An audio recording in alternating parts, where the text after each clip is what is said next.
perceived space, meeting the realities of the lived and perceived experience in the space now, and just what narrative could unfold. So you always need a methodology, right? So you can have these ideas and these theories, but when you get in the studio and you need your tools, your toolbox to put your ideas into practice. So you'll have ideas and you'll have theories, but then how do you actually get practical about it? So how do you develop a methodology? So it wasn't like I went in and said, this is my methodology. I went in with all these parts going, okay, I need to have a way of working, and I knew I wanted to work somatically. I also really like working with object, and Catherine and I have talked about that because I know Catherine really works a lot with object as well. And I realized that object can be a vehicle to bridge the body into space or bridge the body to other. And so working with object as a vehicle to bridge, and also as a vehicle to bridge it to the narrative, but not using the object for what it is, but using the object metaphorically. And I set up limitations and parameters around what we did, and I think when you really, you set up a situation where you limit things, and then something can get unearthed out of that. So, and I kept proposing the questions, what if? What if? I just throw out these questions based on the research. I knew that I wanted to foreground sensing. So I knew that I didn't want to go in and say to the dancers, let's try this movement pattern, or let's do this, and I didn't want to imitate movement we saw. I wanted the forms to emerge. So I kept sensing in the foreground. And from there, then, I wanted to see the patterns that would emerge in an organic way, the movement patterns. So sensing always took the lead, and then it was the sensing experience that led us to an image. Rather than me tell them the image to work with, what image emerged from the sensing experience.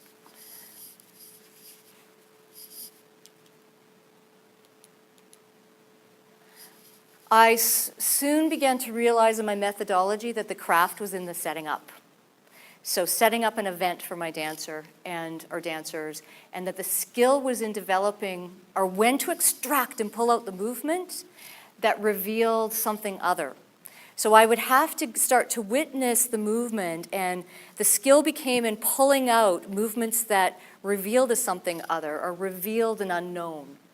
And so setting up these events and then extracting, so there's a lot of movement we didn't extract. But to give you an example of how I put that methodology into practice, for example, work with, so I like to ask questions, and I thought, okay, what if walls, those textures, what secret and have to tell us if we really listened? So I said to Salome, what if you were the secret keeper? And so that was as your body is a conduit, you were the secret keeper. So that's how I ended up blindfolding her. And I placed her in a chair, and I kept her blindfolded, and the task was, you won't know where I am in the space, and I'm going to whisper to you, or create sound, let your body follow the sound, and then take that sound into a visceral experience. So that's how we set up the situation in the dance studio until we started pulling out different movement patterns from that. The dancer in the background that's blowing feathers, that's Alisoun Payne. The woman sitting in the chair is Salome Nieto. The feathers became a metaphor for the whispers or the secrets in the space. And this is just, example of showing you how those movement patterns to take form in her body. And then, I asked her, what if these secrets became too much to hold? And so I played too with the entity. If the secret started to pull out and pull you in space, what spatial directions or forms would emerge from that? And why the chair? There is this anchor in the alley that sort of, everything feels like it pivots off of this big anchor. And You cannot move that anchor. Even if you took 10 people pushing their bodies against that anchor, you cannot move it. You need a crane to move it. So the chair became a metaphor, or used, for this anchor in the space. Also, too, as we started moving and playing along, it was like the narrative was unfolding as we were in the studio. It was, well, what if being the secret keeper, what if holding all of that from the past, and you keep holding all that from the past, and you keep holding it, and you keep holding it, what's going to happen to you physically? And how that starts to weigh you down, and the responsibility of holding secrets. And so that's how I ended up tying her to the chair. And we set up this task in the studio where I asked her to fall off the chair and start to crawl. I assured her that I would keep her safe and that I would catch the chair, that it wouldn't fall on her. But we played around with the notion of that. So she crawls very, very, very, very slowly. And then you see the chair teeter-totter, and just teeter-tottering, and then just as it's about to collapse, the other dancer catches it. We would set up these tasks based on, so the narrative was unfolding process. I wanted to share with you something I noticed in the alley that we experienced. The one day I was there for 2.5 hours just observing, there was a man in the space with such determination. I think he was a homeless man. He had this big metal chain or rope. It was like a rope chain. And he tied it to a post, and then with such determination he kept pulling and pulling and pulling. And he did this, and it was about 15, 20 feet long. And I just witnessed this man with such determination and wondered, okay, what is he doing? It's the middle of the day. And he was so embodied and so determined, and he was on a mission. And then he pulled out a knife. I mean, he really did, and he starts shaving away the plastic on this metal, and with such determination and force. And of course, the history of the alley was imprinted on my mind, and then I'm witnessing this lived experience happening in the space in the present now. And I really didn't understand what was happening, but I just witnessed. And then later I went home and said to my husband, what do you think? Why would he have been doing that? I was so curious about the why. And he said, well, Donna, you can sell metal, and you get money for metal. And then I started to realize, I don't know if that's what he did. I began to, because I was playing with building a narrative on the lived experience and the history of the place, that maybe this was his lifeline. Maybe this was how he survived. Maybe this was how he got money for food. So I started to think of this whole notion of the bloodline, and the blood flowing through ourselves is what keeps us alive and nourishes us. And two, this whole notion of the umbilical cord is our lifeline in the womb, and that even that which nourishes us can also take our life away if the umbilical cord wraps around the neck. And two, and then playing that against that whole notion of these executions and hangings that may have taken place, probably didn't. And so brought in I found this fabric that had this incredible elasticity, so it would rebound back. And I set up different tasks with the dancers where we would wrap it and pull it and wrap it and pull it around our bodies, just exploring different and negotiating with that. And again, that's how the movement patterns were emerging. And two, we played with this dichotomy of what if that which gave you life also took your life away. So she would wrap it around her neck, but I didn't want her to imitate hanging, but what if you had to follow that spatial pull?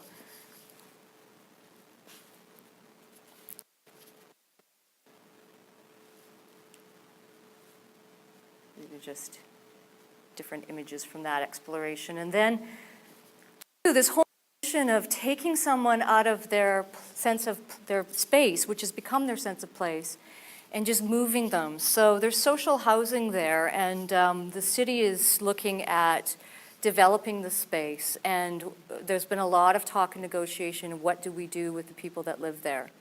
And so, this whole notion of you don't just pick people up and move them somewhere when they don't have the time to create a sense of place. and that are we just that disposable? So that's why I ended up bringing the dolly into the space, and one of the tasks was, I said to the one dancer, tie her up with this fabric and put her on the dolly and move her out of the space. And two, just like I said, I was looking at these markings on the walls and the energy and the affect of the space, and what the textures were revealing and the markings were revealing, and just playing with imagination too, and what if that was blood left over from a possible execution? And what if the one who hangs, if the hanged man meets the one who hangs? So what if the one who victimizes has also been wait, am I saying that right? The one who has been victimized is I'm getting my words lost. You know what I'm trying, is also, yeah, thank you. So we set up these tasks where, I asked her to hide herself in her costume and to take this rope, and as she unfolded this rope, to start to reveal I said, reveal anything that you feel that, how did I frame it for her? Anything that you feel you need to confess. So, and I told her it can be real or it can be imagined. And she, to this day, I still don't know the things she whispers, what is real and what is imagined. And I let it be, I just let it be her experience. So she walks in the rope, revealing this, confessing every wrongdoing. I think the one part that was really fun is, so if she was the one who hangs, but then she herself is the one that's going to be hanged. We played with, rather than just imitating her being hung, I brought in a whole series of nodding, like how nodding actually takes place. And so I asked her to, with her own physical embodiment, respond as I read the nodding. For example, make a loop, pull it under, pull it through, put the right over the left. So that's how and it was quite fun how we came up with that whole, how the movement was created based on that. So the little microcosms of the space, like the imprints in the space, they become macro when they're enlarged in the theater, so that you see the body against that. And then the last vignette was inspired by this whole notion of peeling away the layers. So if they're beautifying the alley and trying to brand it and cover things up, they're still going to peel away. The truth is going to reveal itself. So this is why I like this image that I took in the alley, and it's this, beautiful color, and like they're trying to beautify the brick, but yet there's still this decay and this peeling away. And this was taken in the alley too. I thought, you can't hide what's trying to reveal itself on the surface. And in this image, you get, all these cigarette butts, and I think this is a little plastic encasing from a needle, that no matter what you're doing to beautify the space, it's still going to reveal itself at the surface. That was how this narrative unfolded. So I wanted to get this dancer the most beautiful dress I could find, to beautify her. And we started, so she carries a bucket of apples, which we started to play with the notion of what if they were the 7 deadly sins, and that her role was to be the temptress, to tempt. And then I set up a task with these 2 dancers saying, you're the homeless, but I set up this task, you either have to keep 2 hands in the pails or 2 feet in the pails, or 1 hand and 1 foot in the pail. You also have to stay attached the entire time and move through space. So again, this was this task, so they had these parameters that I set up.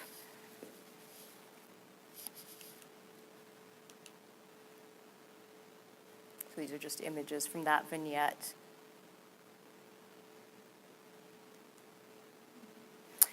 And then the last part of the vignette, if you were stripped of all of this beautification and all of this you know, this power, your possessions, what would be really revealed. And so I set up a task for Salome, the dancer in the long dress, and I said, I want you to sink into your backspace as slow as you can. Now, she's a Buto-trained dancer, so she could do that. And the dancer in the background, Amy, I had her unclip the back of the dress so that as Salome is sinking, the dress starts to unzip, and so we reveal that which is at the surface, and that whole sense of humanity. And that really, when you strip everything away, we are all the same. And we all, I kept playing with the notion that the bloodline runs through. The bloodline runs through all of us, and whether it's good blood, bad blood, it's all blood. We share blood. And that we are all, you know, I think what I started to understand for myself is that our lived experiences, that we can share our lived experiences with a sense of humanness. And to this image of where it says no parking, I made a conscious decision I said, park your body there, where it says no parking. And then there's an exit sign in the alley, which I blow up on the cyclorama in the theater, and it ends there. Now, this project is still in process, but it's been quite a fun methodology. And I just wanted to say and share a couple of quotes that really speak to me. One quote at the top there by Henry Lefebvre that says, "A space is not a thing, but rather a set of relation between things." So in that, I think it's like how we are moving between things and each other in our environment, that movement patterns are revealed. And as our movement patterns are revealed, a notion of space, which becomes place, is established. And Merleau-Ponty, space is not the setting in which things are arranged, but by the means whereby the position of things become possible. So once again,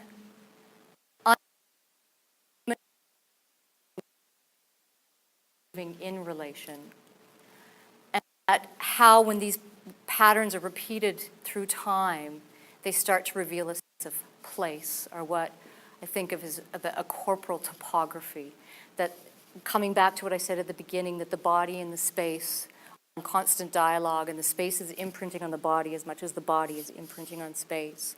And as we come to understand that, is a way we can communicate and be in the world with each other. That once we understand our own sense of place, our own, we're meaning-making occurs for ourselves,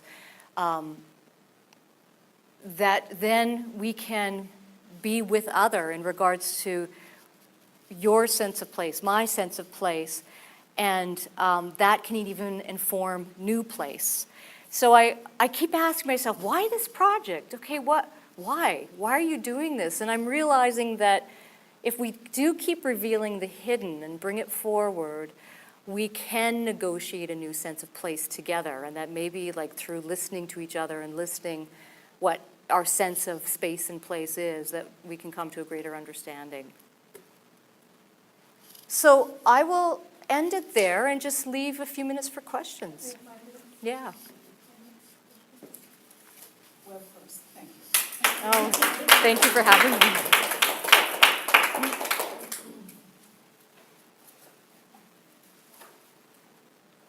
Yes.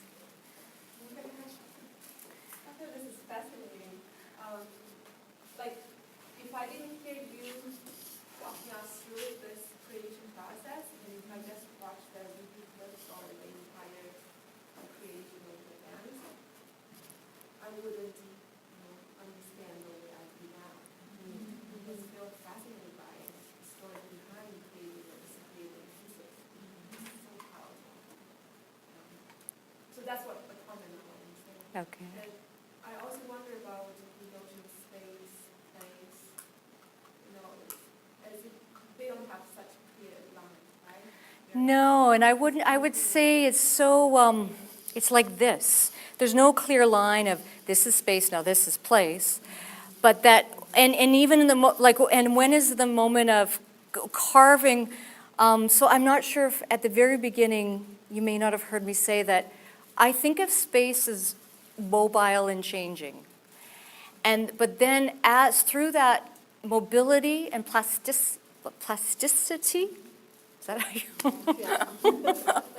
Of the body moving in relationship to the space, that eventually you feel a sense of, okay, there's my place. So what I mean by that too is that, let's say in life that there's always this feeling of coming into the forward space, your forward space, and all of a sudden that becomes your place. And that's how you listen and are in the world and hear, and your being is in the forward space. Versus someone who might keep retreating in the backspace, retreating even more, keep retreat, and that starts to become their sense of place. Now, was that place imposed upon them in their lived experience? But that how can we meet each other in this notion of place so we can start a dialogue? So I see place as not fixed, but that a history has occurred and a sense, something has become established, where space to me is more mobile. And there's no line of when space becomes place, and it's probably in this osmotic shifting relationship. That's how I think of it anyways. But you're right, I don't think there's this clear line between space and place. Thank you. That was so interesting and beautiful at the same time, and lots of theoretical entry points I think into that work. And as you were talking, Donna, I was thinking about Candace Savage's work, and I don't know if you're familiar with No, I'm not. book, Geography of Blood, No. from a fairy landscape, which I would invite you to. Geography of blood. Okay, I'll remember that. And so there were so many intersectionalities, I guess, between what you were talking about in terms of the creation of Blood Alley and the false narratives that were associated with that place but had become embodied in some ways by the place. Right, And okay. how she talks about the ways in which, I mean, you're in a very significant place here, this is true before, and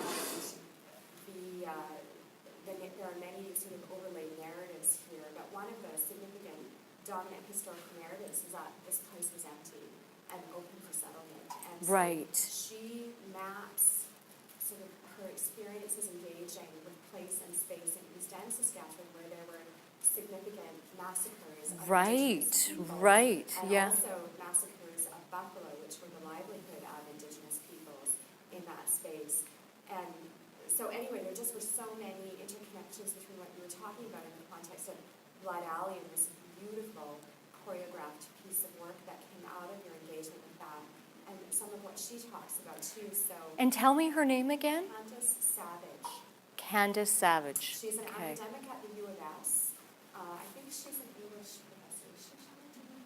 Yeah. Oh, I'm definitely gonna. For sure, and I think it's in our bookstore here. So Okay. make Catherine walk you. Okay.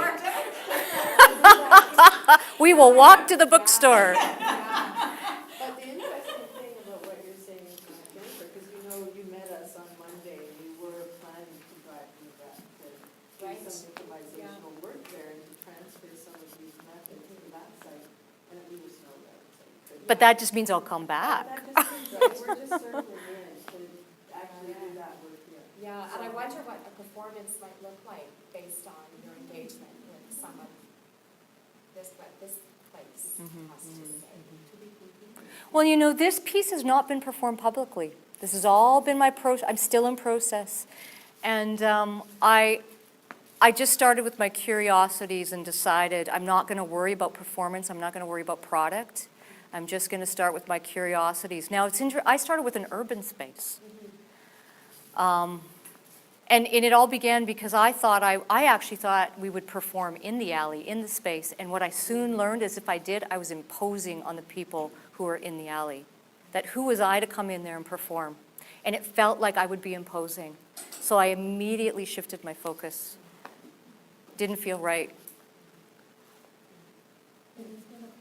Okay. Thank you. Thank you for coming. Yeah. Thank you for coming.